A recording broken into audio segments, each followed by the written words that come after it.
और चलिए अब बात करते हैं उस खबर की जो सीधे आपको सावधान करता है। आजकल बच्चों के हाथ में मोबाइल, टैबलेट ये एक आम सी बात हो चुकी है। ऑनलाइन गेमिंग का भूत इस तरह से सवार हो चुका है कि उसके आगे कुछ नजर नहीं आता। लेकिन कैसे, एक मामला सामने आया है जो आपको चौंका देगा। 11वीं में पढ़ने वाले एक बच्चे ने गेम में हारने के बाद कैसे अपनी जान ली, कैसे उसकी जान पर बनाई। देखिए ये मामला और सावधान होइए।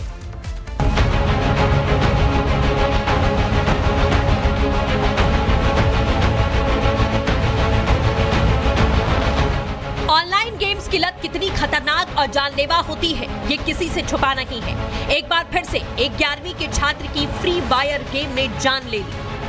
दरअसल कक्षा 11वीं के छात्र की ट्रेन से कटने से मौत हो गई। छात्र मृत्युंजय शर्मा ऑनलाइन गेम खेलने का आदी था। इसी गेम में मिले टास्क के चलते वो ट्रेन की चपेट में आया। मृत्युंजय शर्मा दिन भर फ्री फायर ऑनलाइन गेम खेला करता था। परिवार का मानना है कि गेम के टास्क के चक्कर में उनके बच्चे की जान गई। मृत्युंजय का परिवार लगातार उसे इस गेम को खेलने से रोकता रहा, लेकिन जब भी उसे रोका जाता वो नाराजगी जाहिर करने लगता। आज अपने बच्चे की मौत का जिम्मेदार परिवार इस गेम की लत को मान रहा है।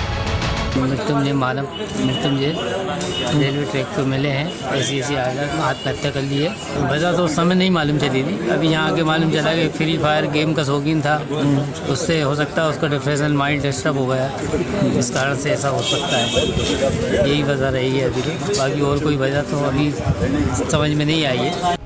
ऑनलाइन गेम्स की एक अलग दुनिया होती है। आजकल के बच्चों के पास में मोबाइल और आईपैड आसानी से मौजूद है और गेम की लत ने पहले भी ऐसे कई मासूमों को अपनी जद में लिया है। 2021 में ऑनलाइन गेम की लत के चलते एक 12 साल के बच्चे ने 40,000 रुपए गंवाने के बाद फांसी लगाकर जान दे दी। सुसाइड नोट में अपने माता पिता से माफी मांगी। वहीं सागर में 12 साल के बच्चे ने सुसाइड कर लिया था। बच्चे को फायर गेम की लत थी। पिता ने मोबाइल छीना तो गुस्से में बच्चे ने जान दे दी। ब्लू व्हेल गेम आपको याद होगा, ऐसे ही पबजी की लत ने कई जिंदगियों को बर्बाद किया और अब दो मिलते जुलते गेम फ्री फायर और पबजी इंडिया भी पिछले पबजी की तरह ही बच्चों पर प्रभाव डाल रहा है। ऐसे में माता पिता की अहम जिम्मेदारी बनती है कि अपने बच्चों को जानलेवा गेम्स से दूर रखें। दिल्ली विधानसभा चुनाव में प्रचार का वो फाइनल हो चुका है। बताया जा रहा है कि 1 दर्जन से ज्यादा रैलियां करेंगे योगी आदित्यनाथ। 23 तारीख से ही वो इसकी शुरुआत कर देंगे। 23 जनवरी को चुनाव प्रचार करेंगे। 23 को योगी आदित्यनाथ की 3 जनसभाएं हैं। इसके बाद 28, 30 और 1 फरवरी को भी योगी की सभाएं हैं। दिल्ली में योगी की 14 रैलियों का कार्यक्रम तय किया गया है। तो 28 और 30 जनवरी को 4-4, जबकि 1 फरवरी को योगी की 3 रैलियां हैं, यानी 1 दर्जन से ज्यादा रैलियां हैं। 15 दिन का वक्त है और ऐसे में कैसे बीजेपी योगी आदित्यनाथ के जरिए दिल्ली में अपनी चुनावी रणनीति को धार देने की तैयारी में। तो चुनावी रणनीति को बिल्कुल श्वेता धार देने की तैयारी है। ग्राउंड से हमारे साथ गणेश हमारे सहयोगी जुड़ चुके हैं। गणेश का सीधे यहाँ पर रुख कर लेते हैं। गणेश, सीएम योगी आदित्यनाथ दिल्ली में हुंकार भरते हुए नजर आएंगे, कितना असर उनकी चुनावी रैलियों पर देखा जाएगा जो जनता के बीच देखने को मिलेगा? क्योंकि सीएम योगी का चेहरा एक ऐसा चेहरा जो जिस राज्य में जाते हैं वहां जीत जरूर दर्ज करवा कर आते हैं।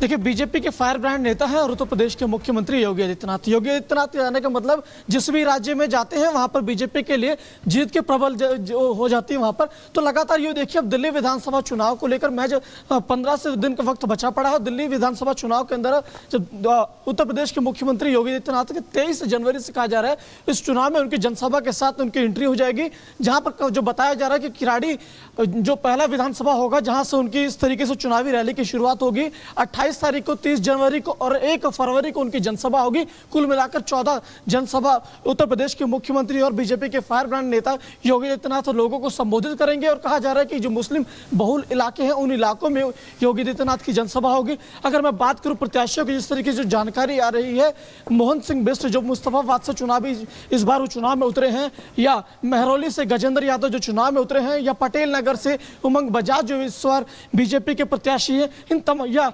गोंडा से जो अजय महावर ये प्रत्याशी है, इन तमाम प्रत्याशियों को लेकर उत्तर प्रदेश के मुख्यमंत्री और बीजेपी के फायर ब्रांड नेता योगी आदित्यनाथ वोट और जन समर्थन को लेकर इनकी रैली करते हुए हमें दिखाई पड़ेंगे। और लगातार हमने देखा कि जिस तरीके से योगी आदित्यनाथ चाहे महाराष्ट्र के अंदर हो चाहे हरियाणा के अंदर हो, जहां पर उनकी जनसभाएं हुई है, बड़ी संख्या में लोग उनके लिए सुनने के लिए और गणेश बड़ा महत्वपूर्ण होता है, योगी आदित्यनाथ को अगर बीजेपी उतार रही है तो क्या जो दिल्ली में यूपी, बिहार और पूर्वांचल के लोग रहते हैं, जो 14 ऐसी सीटें हैं जो निर्णायक भूमिका में है दिल्ली में, जहां पर जीत और हार तय होती है, क्या वहां पर एक बड़े मार्जिन की तैयारी बीजेपी कर रही है? बहुत बहुत धन्यवाद गणेश, आगे भी आपसे अपडेट लेंगे, जानकारी देने के लिए बहुत बहुत धन्यवाद। और चलिए अब बात करते हैं संभल की, और सवाल यह है कि जो संभल का कनेक्शन है वो पाकिस्तान से जुड़ता नजर आ रहा है, और इसीलिए संभल के गुनहगार पाक से जुड़े तार। इस पूरी खबर पर डिटेल बताते हैं। संभल स्थित जामा मस्जिद में हिंसात्मक घटना के फलस्वरूप 70 अभियुक्तों को गिरफ्तार किया गया है। तो संभल हिंसा के एक एक सबूत पुलिस जुटा रही है। इस मामले में गिरफ्तारियां हुई, पूछताछ हुई, और सीधा सीधा अब जो कनेक्शन आ रहा है वो पाकिस्तान से आ रहा है। पाकिस्तान में जो मौलवी हैं वो किस तरीके से यहाँ पर कुछ युवक उनके संपर्क में थे, उन्हें सब कुछ बता रहे थे यहाँ पर जो कुछ हो रहा है। लेकिन सवाल ये है कि क्या ये सारी चाल पाकिस्तान से रची गई थी? क्या मास्टरमाइंड वहां पर था? ये कई वो सवाल उठ खड़े हुए उस वीडियो के साथ जो सामने आया है मौलवी का, जिसमें कुछ लोग बात करते हुए संभल की उसके साथ नजर आ रहे हैं। एक रिपोर्ट दिखाते हैं।